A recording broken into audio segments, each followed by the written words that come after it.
A house fire led a family to their stolen boat. We're on your side to explain. Friends react to the death of a Mississippi college professor from Kansas, gunned down in his office today. How a Topeka neighborhood is taking steps toward improving safety, plus a program that helps people with visual impairments voice their independence. Good evening, I'm Melissa Bruner. And I'm Ralph Hipp. We have some new details in our 13 News coverage that led to the recovery of a stolen boat. The Shawnee County Sheriff's Office releasing records of its response to the call. 13's Ariana Cohen continues our On Your Side coverage with a look at the investigation. Ariana?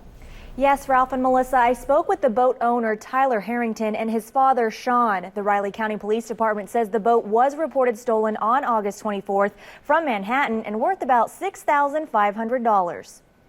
I know people ought to be held responsible for the decisions they make. I mean, it was pretty unbelievable. Manhattan firefighter and boat owner Tyler Harrington says an unbelievable turn of events led to finding his stolen boat. In 13 News video of this fire scene last Thursday, you can see a boat on the right-hand side. A Salina firefighter saw it on 13 News and thought it looked similar to Tyler's missing boat, so told him to check it out. That picture, the WIBW picture of the fire, and it was the picture of the fire and what looked exactly like my boat in the front yard. And right away, I had this feeling that it was mine. Since Tyler was out of town at the time, he asked his girlfriend and his family to check too. We did a Google search and found your guys' website, WIBW, and looked on there and saw the picture of the boat in front of the house. And we had Tyler's picture of the boat. And so when we compared the two, it was just so similar that we said, we've got to check this out. Sean and his wife drove late Thursday night from Salina to this burned Topeka home to make a positive identification. They say it was Tyler's boat, moved to a neighbor's yard 2 houses down. It's kind of mind-blowing. It was just, I couldn't believe that. I mean, what are the chances? The Shawnee County Sheriff's Office says the owner of the burned home, Stephen Bishop, told them he bought the boat from a business about a month ago, but could not provide any paperwork supporting the purchase. The Sheriff's Office allowed Sean to tow the boat back to Manhattan for Tyler. Just seemed like it was meant to be that we would find his boat for him again. And I appreciate your coverage, your news department's coverage of the story, because if it wasn't for the reporters being out there taking pictures, Tyler wouldn't have had his boat back. Pretty exciting feeling, really. I'm just happy to have the boat back. Tyler says one number on the boat's registration sticker was changed and the GPS equipment was ripped out. The Shawnee County Sheriff's Office says it is working with Riley County authorities on the investigation. So far, they've made no arrests. Ariana, thank you. Authorities in Mississippi tonight say they spoke with the man suspected of killing an American history professor at Delta State University today, and he said he is not going to jail. The incident has shocked not only that school, but also many people here in Kansas, where the victim, Ethan Schmidt, has strong ties. Real positive kid. He's a great man. Lindsay Marshall remembers her friend Ethan Schmidt as the guy in Peabody, Kansas, who was involved in everything. Cool sense of humor. Always willing to help everybody. Schmidt's high school history teacher and football coach, Ray Savage, remembers a young man constantly asking questions. Today, Savage was asking why someone walked into Schmidt's office at Delta State University and shot him twice, killing him. First thing you do, your shoulders just sag. It's so disheartening that a young life has been taken and for no apparent reason. Authorities locked down the campus in Cleveland, Mississippi while they searched for the shooter. All of a sudden, people just started running left and right. By afternoon, they identified their suspect as Shannon Lamb, a geography and social science instructor at Delta State. They believe Lamb also may have killed the woman with whom he lived at a town some 300 miles away earlier in the day. We lost one of our beloved professors today, was Dr. Ethan Schmidt, and we are grieving on this campus for his loss. Schmidt went by Doc Jayhawk on Twitter. He earned his Ph.D. from KU. He earned his bachelor's and master's in history from Emporia State, where Dr. Karen Manners-Smith said he was one of the best students I ever had. He was on his road to being one of the great scholars of American history. Police did not say when or how they spoke to the suspect, Shannon Lamb, tonight. The campus lockdown is lifted, but the school did cancel a 90th anniversary celebration they had planned for tomorrow. Ralph? Well, Fort Riley officials are not releasing any information. The circumstances surrounding a shooting death of a teen on the post. The teen was shot around 7:30 Friday night. That the victim was a family member of a soldier, being ruled as an isolated incident.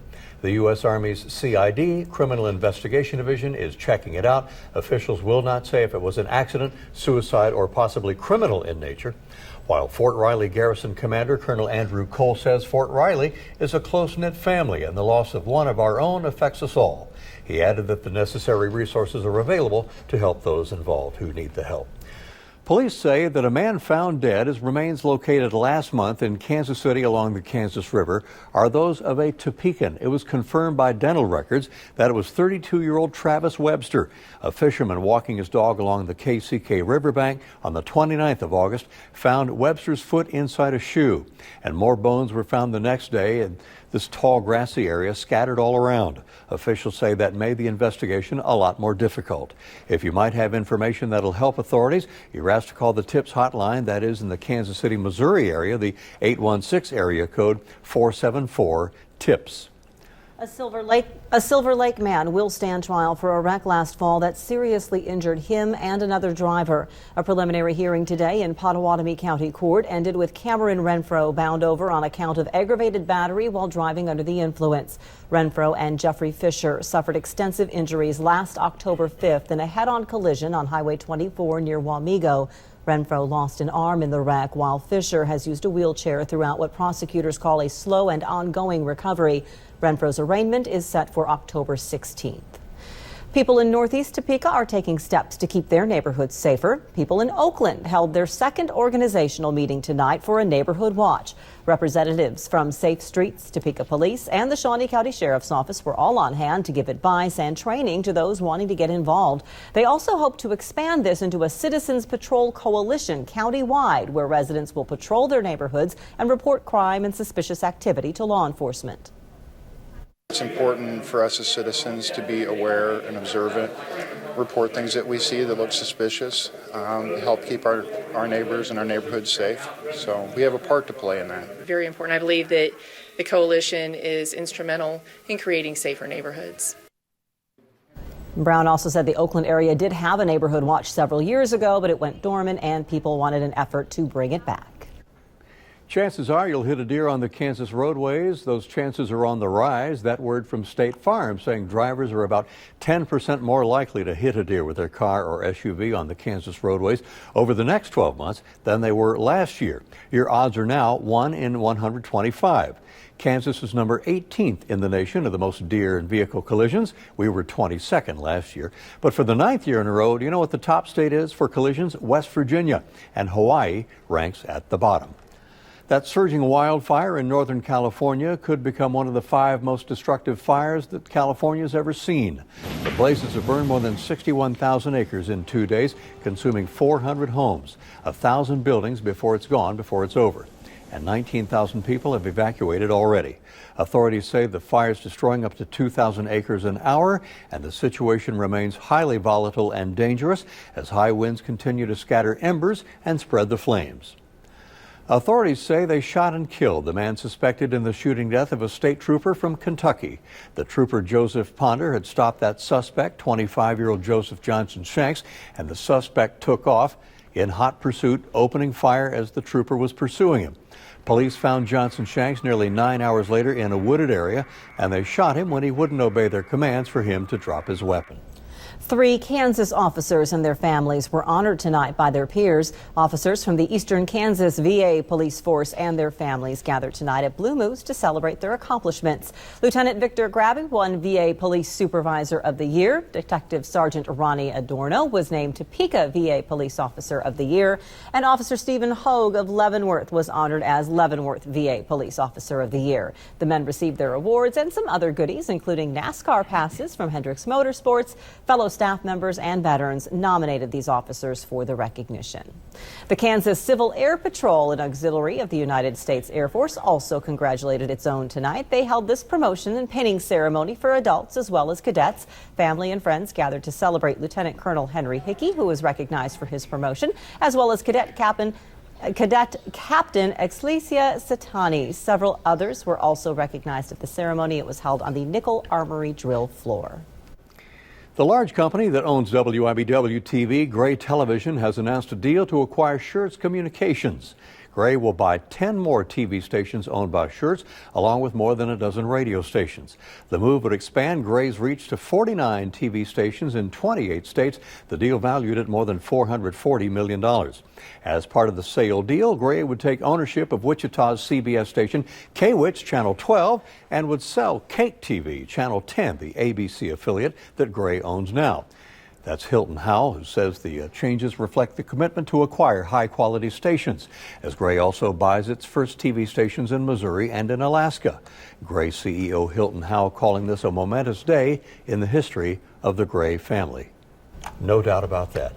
And back in our family, back here in our studio, 13's Jeremy Goodwin. He is keeping an eye on weather. And Jeremy, very windy around the area today. What does that mean for what we have coming our way next?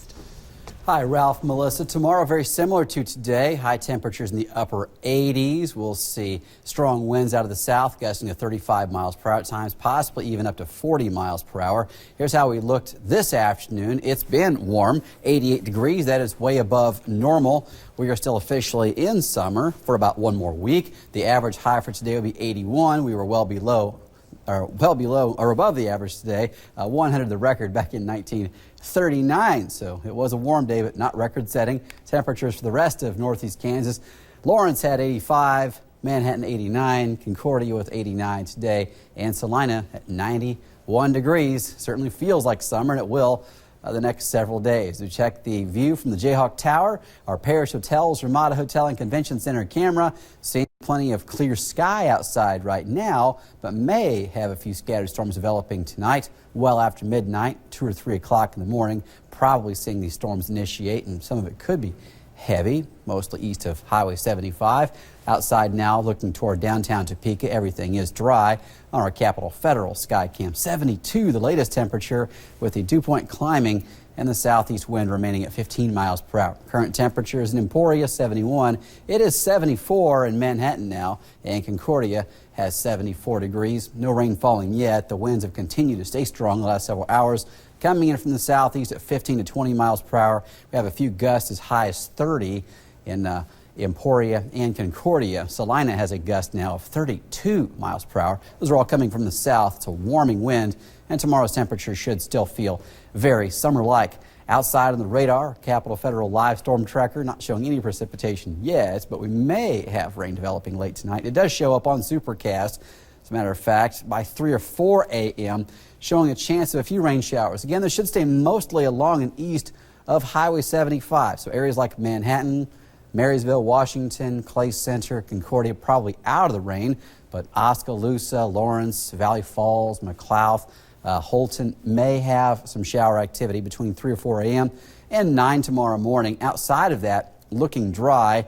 Tomorrow afternoon, we'll see strong south winds. We're talking gusts of 30 to 35 miles per hour. That'll be common. I think we'll have some gusts from Manhattan to Concordia around 40 to 43 miles per hour in the afternoon tomorrow. So a very breezy day. And then Wednesday, really more of the same strong south wind. Temperatures still chasing 90 and maybe a stray storm on Wednesday afternoon. A more widespread area of storms is likely on Thursday evening. These could be severe. Supercast showing a line of storms as colder air works its way in as we get closer to the weekend.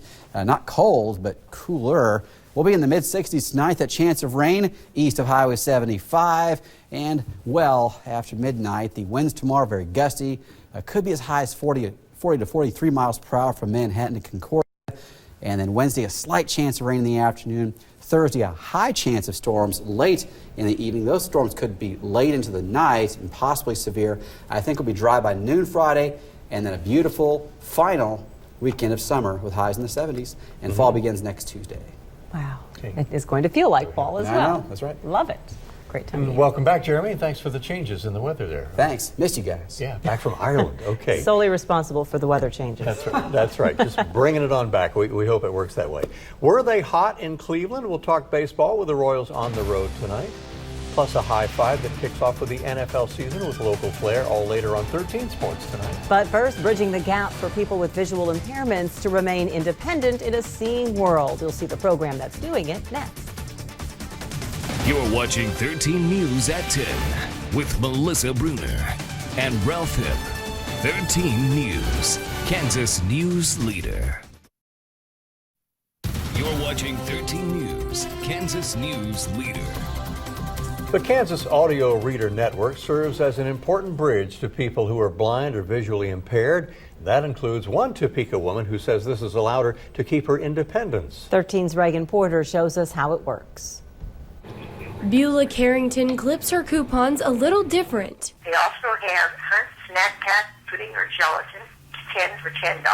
And she has had the same routine for 18 years. I get up and take care of my guide dog and make my coffee, of course. Then go to the phone and listen to the ads or the newspaper. Beulah is one of 6,000 people throughout Kansas and western Missouri that uses Audio Reader. It reads Topeka paper, Lawrence, Kansas City, Wichita, even Chicago. It's a big variety of papers. Audio Reader is a free radio reading service for the blind, visually impaired, and print disabled. We are about to celebrate our 44th anniversary.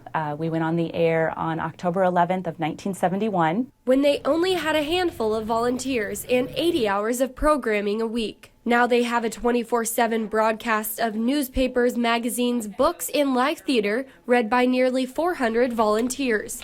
My name is Carol Munchoff, and today I'll read from the following newspapers. Beverly Wilson has been a volunteer reader for 15 years and counting. I'm absolutely hooked and would rather be here than many other places, so I'm here at least 3 times a week. And Beulah says she appreciates that time volunteers take to read. You know, I don't have to wait for somebody to come and do and read everything. We give people back their independence by giving them this gift of reading. And you can also apply for audio reader services by calling 1-800-772-8898. There's the number on your screen. We've also posted a link to apply or to volunteer at WIBW.com. Very neat program. They had their big For Your Ears Only benefit sale last Friday and Saturday, and that was another huge hit at the Douglas County Fairgrounds. So they have more fun to continue the program after that. Great idea. Coming up, Kansas City headman Andy Reid praising the team's defense after their Week 1 7-point win over the Houston Texans. We'll talk about that, plus Alex Gordon and the Kansas City Royals with a quick strike, but could they hold on to beat the Cleveland Indians? We find out next in 13 Sports.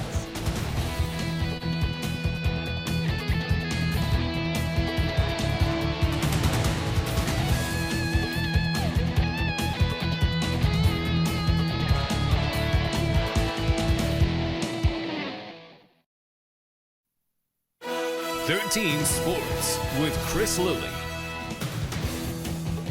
Hello everyone. The Kansas City Royals racing towards the playoffs, but they're also piling up some losses. They've lost 3 straight series, but they get a fresh start in Cleveland.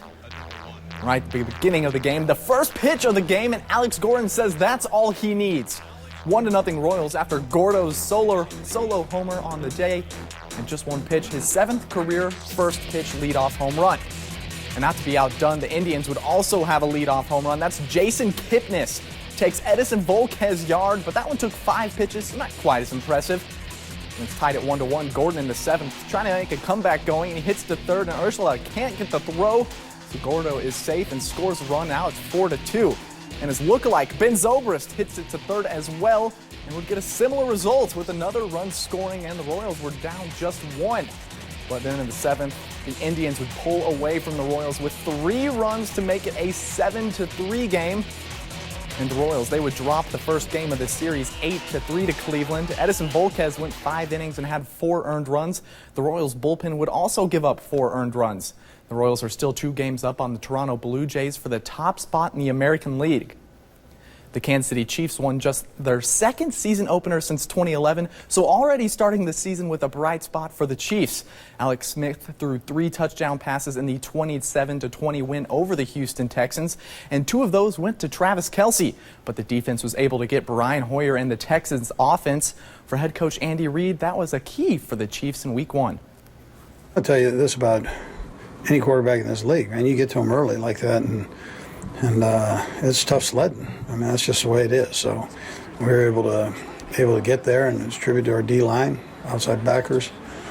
We were able to get there and made him uncomfortable. So he's a good football player. I like his game. And this week's High Five, sponsored by Toyota, has everything from first touchdowns to perfect records on the gridiron.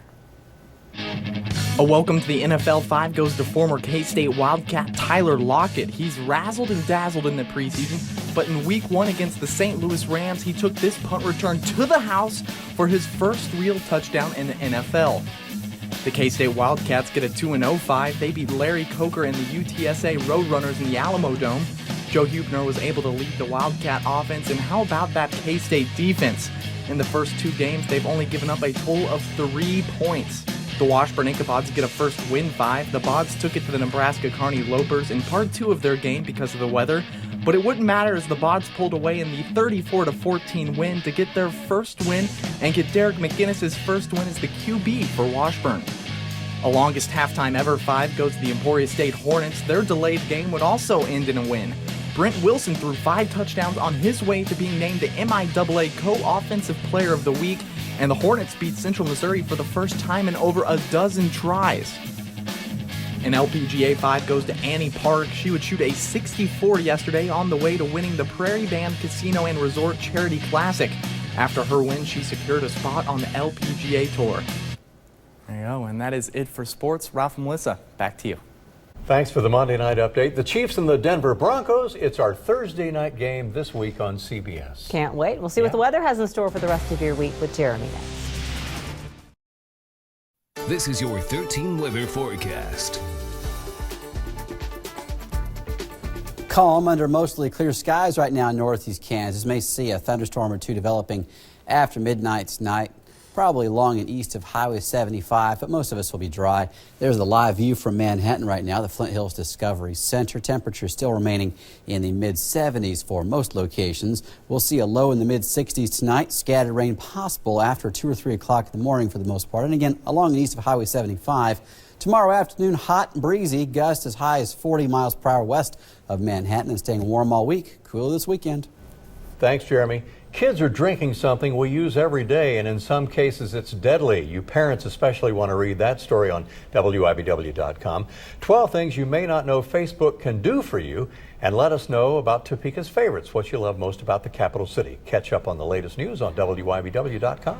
Finally tonight, we tee off for a good cause, the 15th annual Big Hearts for Little Hearts Golf Tournament at Topeka Country Club. Proceeds benefit Stormont's Vale's Children's Endowment Fund, including things like the Neonatal Intensive Care Unit and the Birthplace. And you can find a way to help if you didn't get out to the tournament today. Just go to WIBW.com. We have a link for you to show your support. And that will do it for us tonight on 13 News at 10 o'clock. Supreme Court Justice Stephen Breyer joins Stephen Colbert next on The Late Show. That could be another classic interview coming up next. Have a good night. We'll see you tomorrow.